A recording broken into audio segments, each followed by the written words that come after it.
Well, today's top leaders at the State House learned a lot more about the challenges facing South Carolina's military bases and what they can do to help. In some cases, it is work that can benefit South Carolinians as a whole. Our State House reporter Mary Green attended that meeting and tells us more about what they discussed. The annual military commanders brief to the governor, held Thursday here in downtown Columbia, brings together the leaders of South Carolina's military installations, along with Fort Gordon just across the river in Georgia.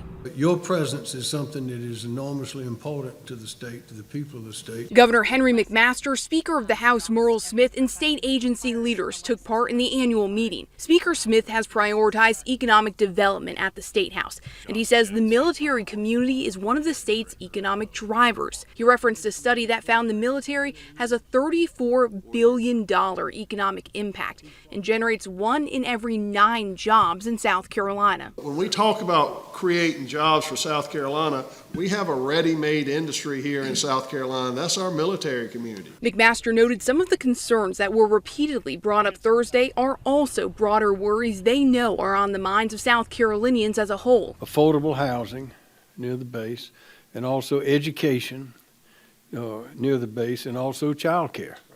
So those are things that we need to bear down on. A new legislative committee will examine child care specifically in the coming months, because Smith says a lack of access to it can be an impediment to working in general and serving in the military. Child care can account for roughly a quarter of our household incomes for our force, and it continues to grow every year. It's time for us to examine what's worked in other states and what can we do to help aid the people who need child care and make sure that the child care is affordable. And South Carolina's Secretary of Veterans Affairs says this annual meeting can get some of these concerns in front of the state agency leaders who are able to address them. He says it can also tee up some potential new bills when the legislature returns here to Columbia in January.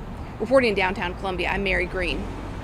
All right, thanks to Mary for that report. And we should also mention that some of those commanders did have requests for the legislature next year, including bills to expedite the process for military members to get their driver's licenses when they move to South Carolina, and to make it easier for spouses to transfer their professional licenses to South Carolina from other states.